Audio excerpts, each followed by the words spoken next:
And I think summarizes look for opportunity, not just look for limitation, look for opportunity. That's the most important thing.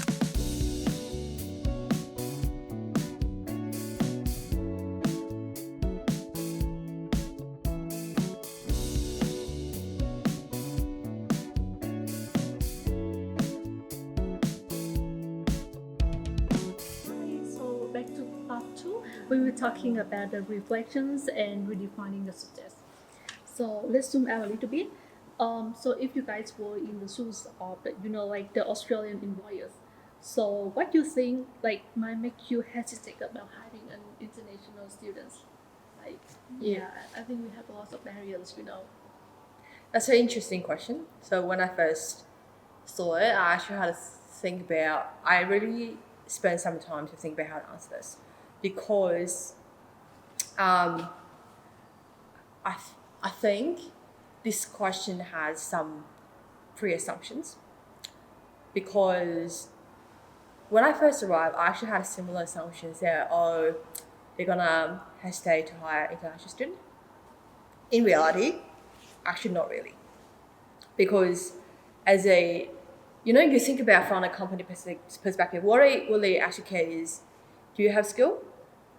Can you do a job? Is it easy for me to hire you?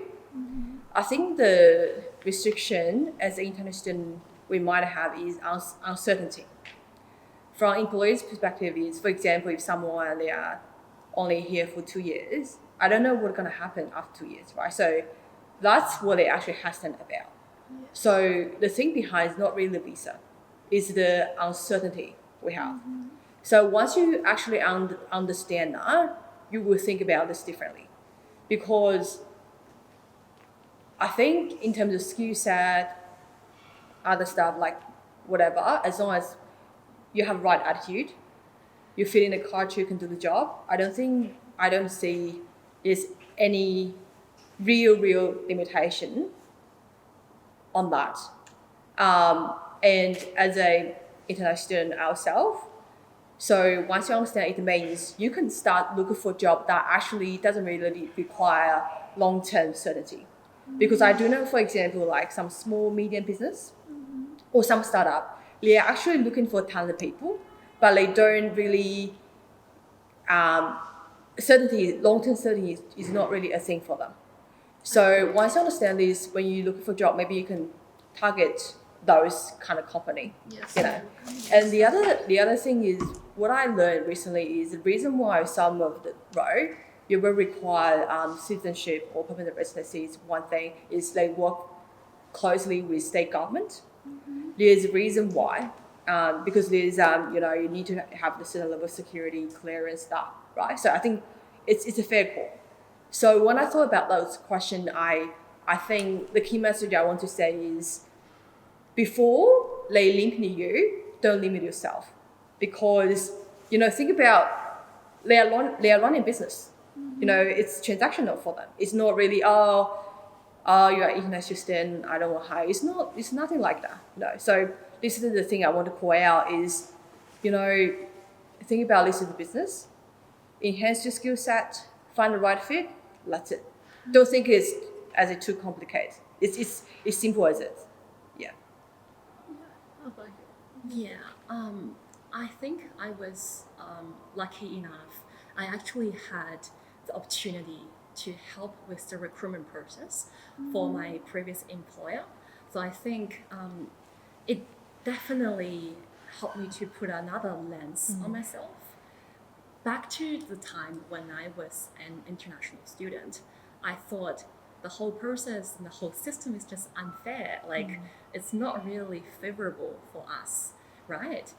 But once you put your feet into the door from the employer perspective, everything is about reducing the risk. Mm-hmm. For them, it's just additional operation costs, just like what Shiney has mentioned, right? If you are capable and if you're the same capable person as another person, and the only difference is that you do not have a PR, but the other one is a citizen or PR. Like if you're the employer, that is a no-brainer. You would choose the other person. But again, back to the very first question you ask, if the barrier is existing, and what does that mean to you as each of the individual for the student's level?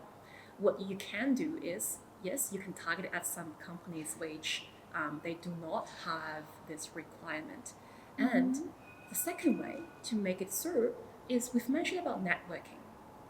And for the company, really, we talked about it already, having this sponsorship for one employee is just about numbers. Like for them, the cost to keep you, if you're good enough, is nothing. It's just like 10,000 or like something like that. I don't really know how much that they cost each individual for the employer.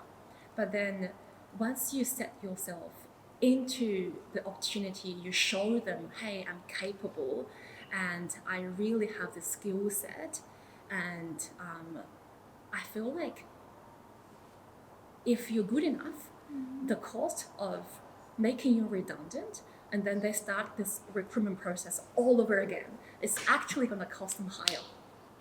So yes, networking, and try to at least have your resume presented in front of the hiring manager, at least to pass into that stage.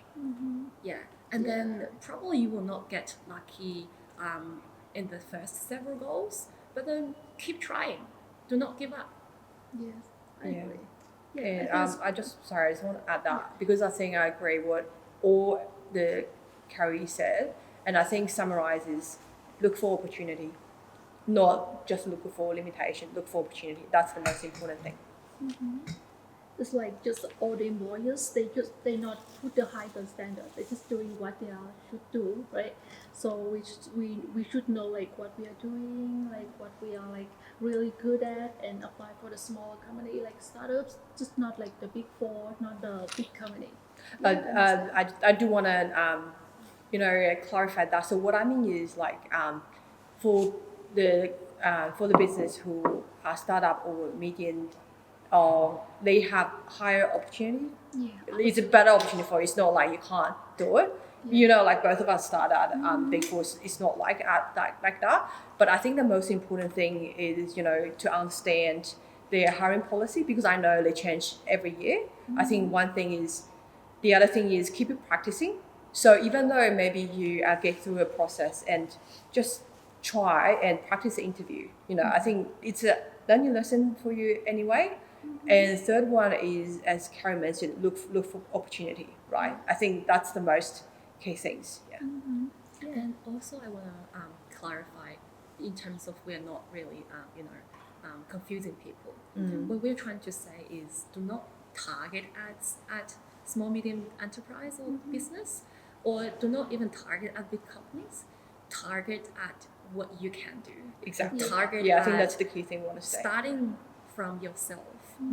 Because even if sometimes, yes, a big company might look good on your resume, and I've seen so many people, they go to the big name company for a couple of months and then they quit. It's all about compatibility, just like you're dating. You have to find the one that is the right match for you, right?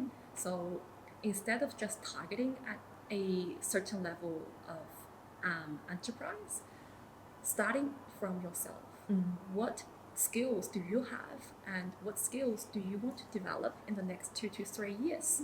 Always starting from that, because that will also bring you with a lot more chances to set you apart. And once the HR or the hiring manager started to see your spark, they can feel your passion. That's gonna make the things really different. Exactly. Okay. Thank you for clarifying. So like has your idea of like success changed since you moving from Australia? So how is like different like today and from nowadays success for like international student like looking for jobs in Australia? Interesting question. Yeah, maybe like they apply for a big company, but they're just doing like one job or like day to days, or maybe they just apply for a small company, but like they have the chance to explore more positions or like more abilities. What do you think about that? Success? I think that is a really good question. And to be in all transparency, I think I'm overall like a very competitive person, like to myself, not to others. From where I grew up, people always compare with each other, and we always have this very intense level of peer pressure. Your parents gonna compare you with your neighbors and with your relatives' kids, right? And they were like, "Oh, Carrie, look at your scores, and you're just only ranked at 10 out of 50. Like what?" But like, come on, that's already good. But my neighbor is ranking like top 3, although I'm good enough, but others is doing better than myself, and that pressure is there and it's real. So when I moved to Australia, I started to realize why it's super important to know who you are. And that is also one of the cases why people are not feeling confident when they're comparing themselves to their peers, especially in the case that we are at right now. It's very natural for international students to start comparing themselves with their local students, right? Because they probably find the job much more easier, quicker, better, or whatever. And then they start to forget about their own uniqueness. And that's where I redefine my success. The success always started with how much do you know about yourself and what do you want for your life. It's not because, oh, your parents want you to do that, your parents want to be a doctor. Like, are you really happy with who you are? I think that is a real question. Even till nowadays, I'm still figuring that out, right? What did you think, Zhang? I really resonate with that, to be honest, because I think both of us came from a similar background. And I think it really depends on how you define success, right? Because people associate success with money. Some people associate with social status. However, some people associate that with, what actually you do for this world. So it varies for different people. I think for me, that thing actually, the way I define success actually changed very significantly over the past few years, to be honest, because I know the environment I came from, the education I've received, you have always to be number one, because I also play competitive sports, like when you play sports, you have to win, you have to be best. And when I came to Australia, I had a period that I really burned myself out very badly, because I remember I was doing 2 jobs. One's a retail job, the other one's the internship I was doing, and also I was full-time studying at USW trimester. And at the point I was like, why am I doing this? And after a while, I realized success, for me now, success is really about who you really are, yes. And also I think it's also around what kind of personality you actually build up for yourself. Just imagine, like, when you have kids, like, instead of ask him to do, you have to be good at math, teach him how to be a logical person, because it's ability. And once you have those ability characteristic thing built up, the good outcome will come in your way. So it's can actually come naturally. So I think the other thing, now I look at someone, if I feel like he or she is successful, is okay, I feel like they have full resilience. I think that's the characteristic I really have a lot of respect to. And also in terms of leadership, I realize, when the leaders reach to certain status, like, everyone is capable. However, it's very important to lead with empathy, lead with respect. And it's sometimes, I think it's not everyone at that level can do that.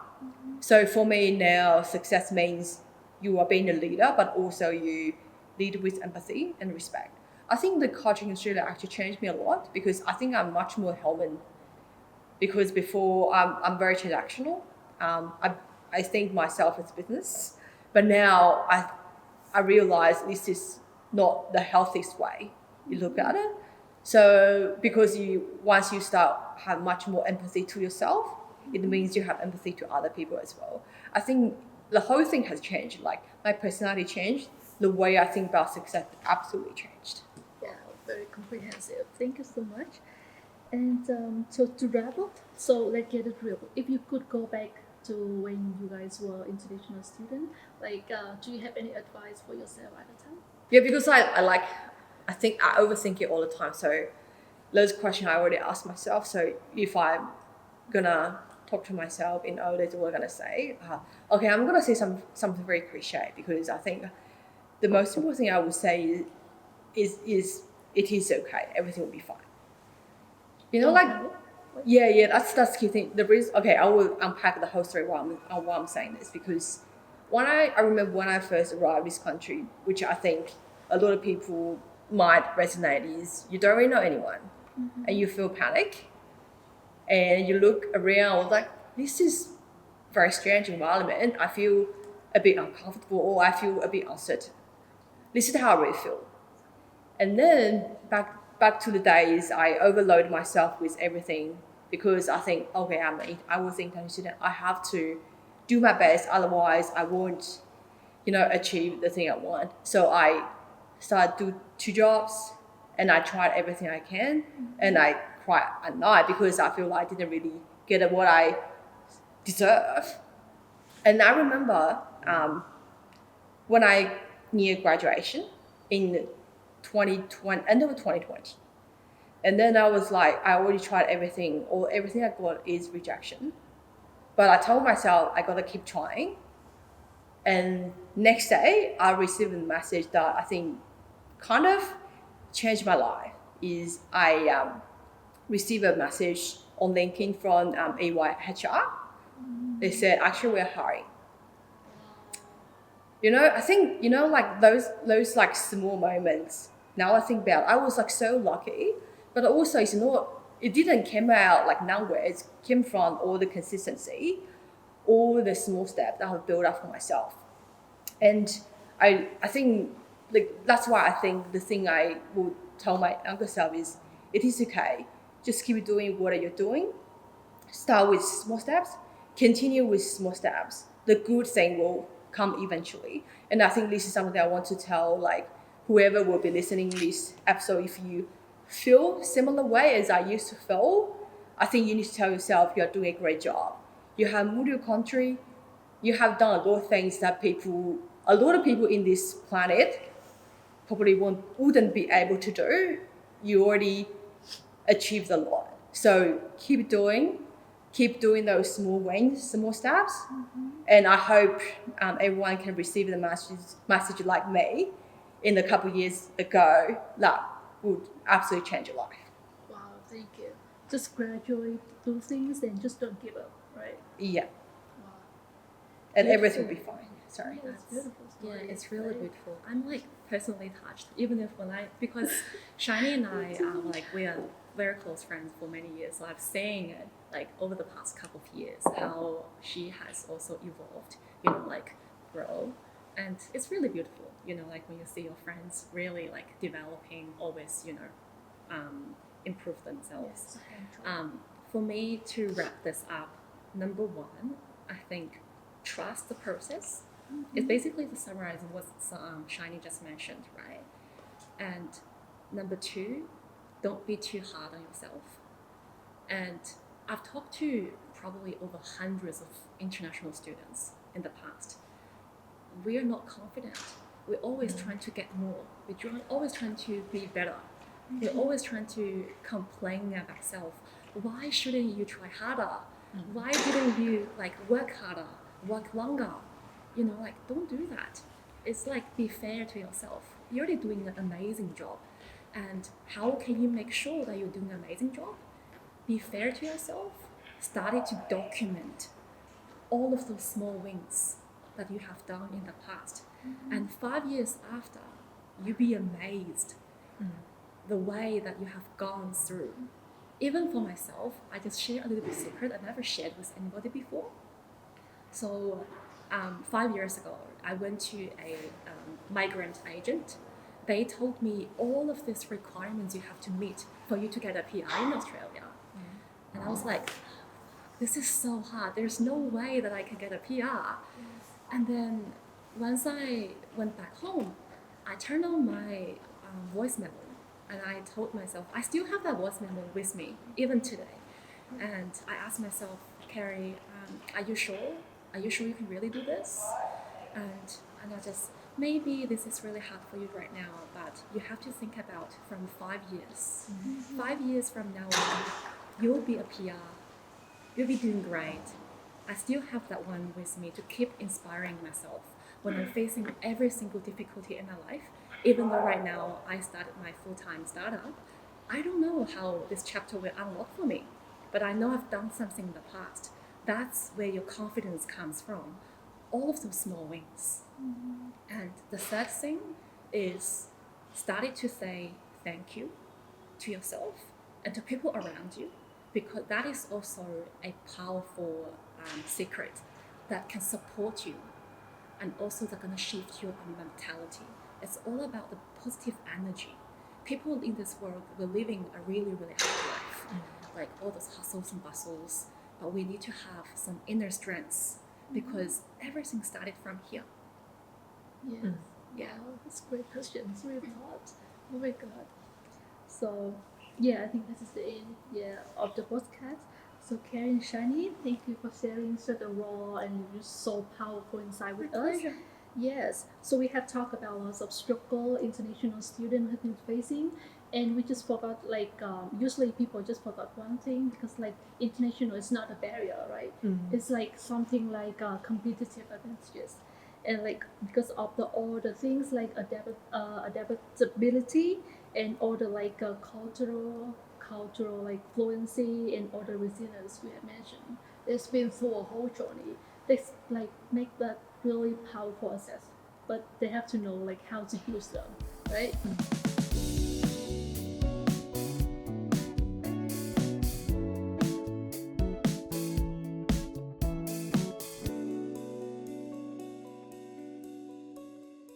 If you need any mentors, the startup we are running some pilot program. It's all free. All you need is to leave the comments or let the team know that you're interested, and then we will do a quick interview for you, and then we can help you to find the right match of your mentors. So if this episode sparks something in you, please just like it and follow diaXpora. Thank you for listening. It's great. Thank you. Can I do a quick